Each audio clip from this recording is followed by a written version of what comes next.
Tonight, detectives on Long Island need your help to track down a person wanted in a grisly murder that took place last March. This is a look at the person they are trying to find. Her name is Marjorie Quarry, but she goes by other names and has been known to frequently change her appearance. Eyewitness News reporter Shante Lance has the latest on the investigation. 491 days, and the pain is still the same. There's not a day go by I don't think about my nephew and cry about my nephew.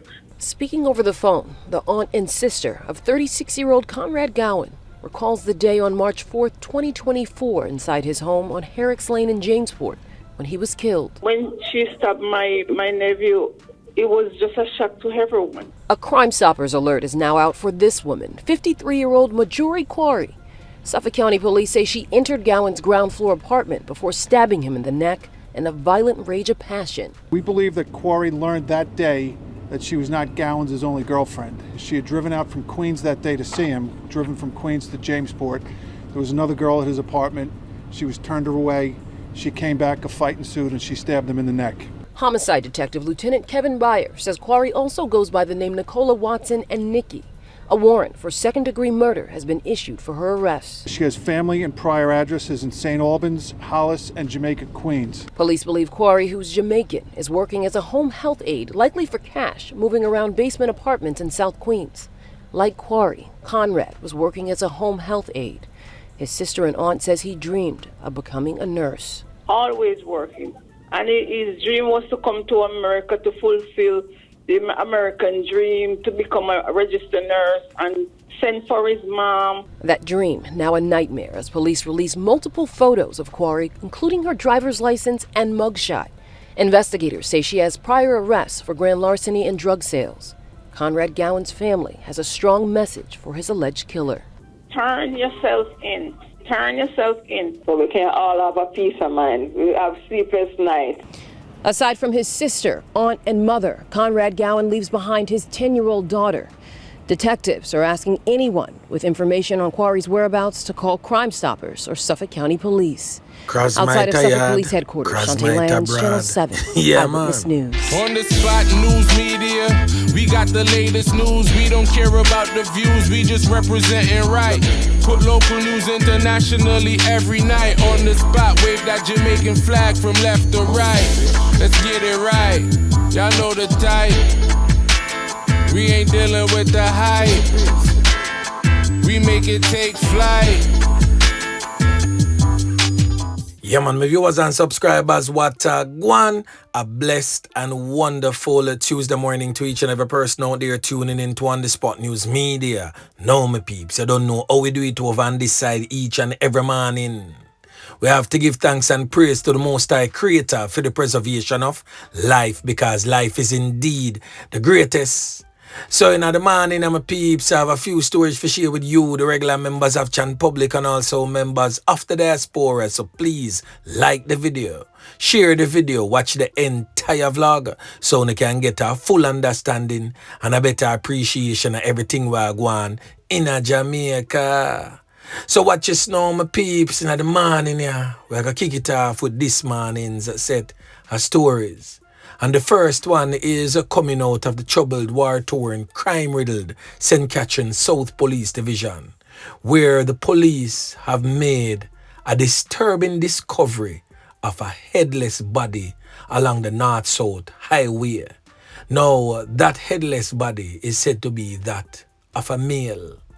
Now, the body was seen in the vicinity of the toll plaza of the Caymanas Bay Road.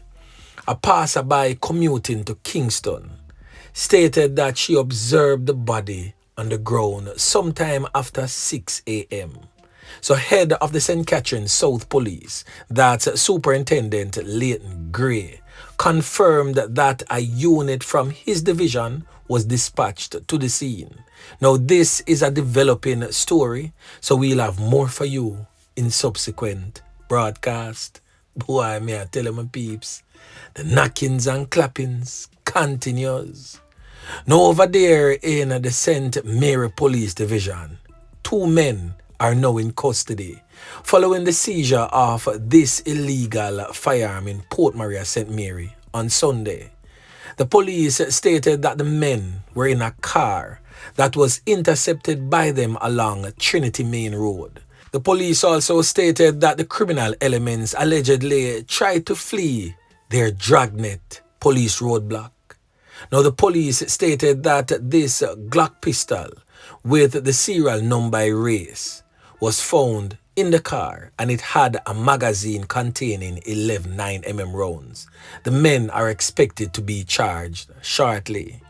Now, the St. Mary police remain resolute in their efforts to rid the streets of illegal weapons and to ensure safety for all citizens.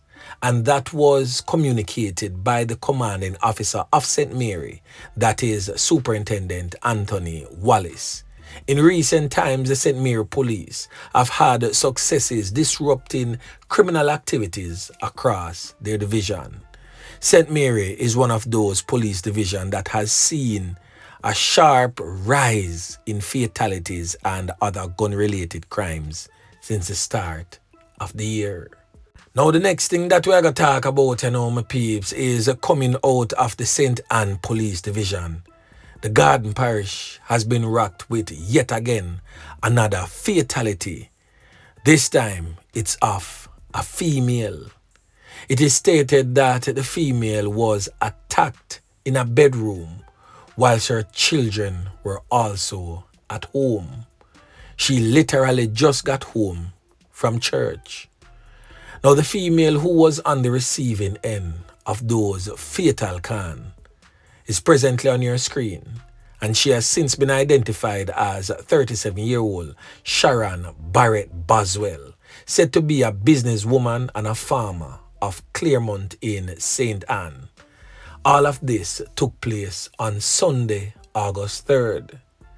Now, reports reaching on the Spot News Media would suggest that Miss Barrett Boswell had just returned home from the morning service at church. It is stated that she attended the Church of God of Prophecy in Claremont and was in her bedroom. It is stated that the children were also in the house and her husband lives overseas. Further reports suggest that two masked men who had arrived in a motor car went into the bedroom and asked her some questions. Then right after the questions were answered, gunshots rang out. Miss Barrett was found suffering from a portion of wounds to the upper body and head, laying face down on the bathroom floor. An elder brother, that's Upton Barrett, with whom she was very close, stated that he was traumatized by her loss of life. He stated, and I quote, "She was my bonononus sister, and this is very traumatizing."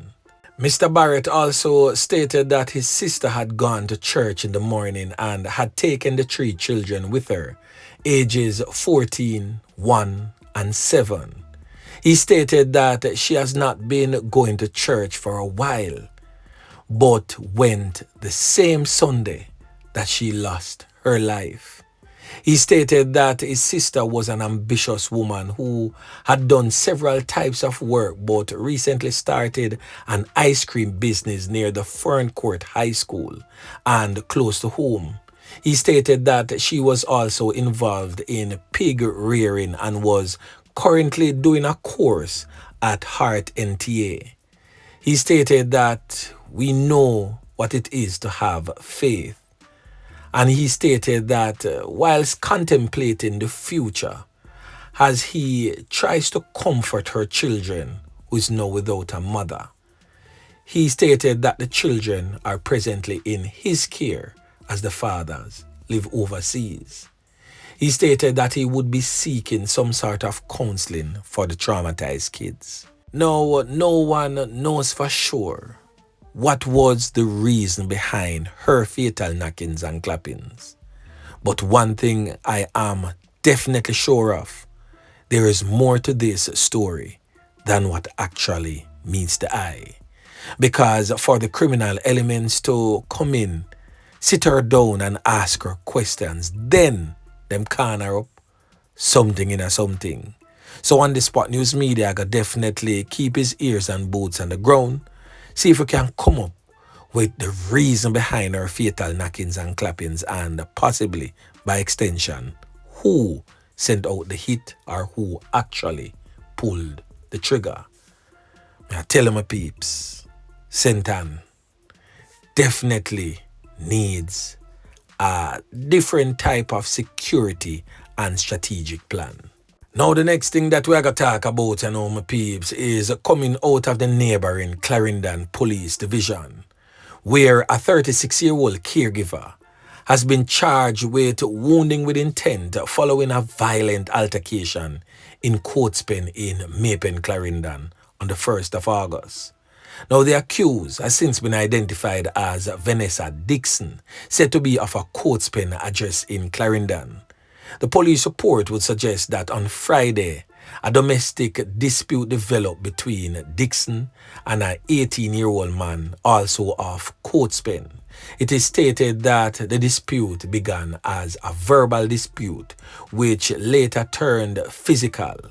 And during the dispute, it is stated that a knife was brought into play by Vanessa Dixon, who used that knife to knife up the man in his chest.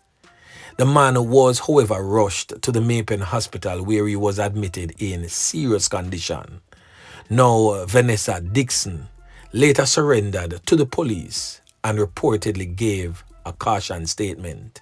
She was later charged with wounding with intent. Her court date is presently being finalized. Now the next thing that we're going to talk about, my peeps, is coming out of the St. James Police Division, where a St. James man have been charged by the police over a gun seizure in the arcade. The St. James Police stated that on Saturday, they arrested and charged a man over the seizure of a loaded firearm at the Shoes Arcade along Harbour Street in Montego Bay, St. James.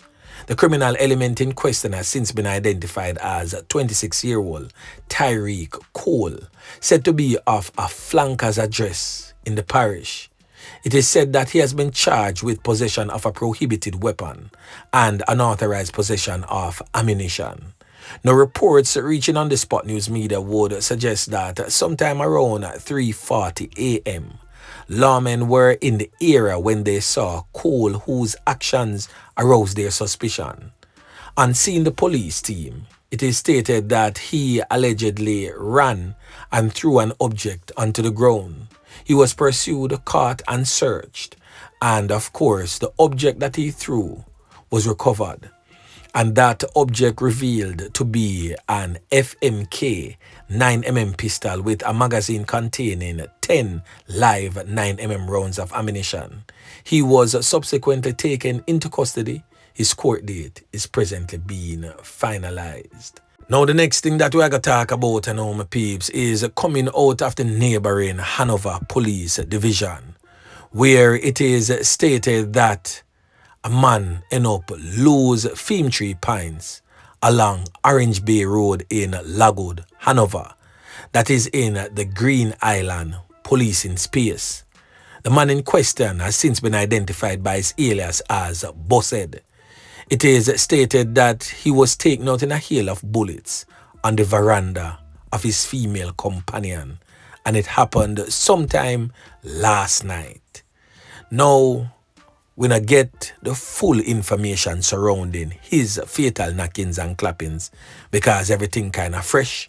But on the Spot News Media will most definitely be updating you subsequently.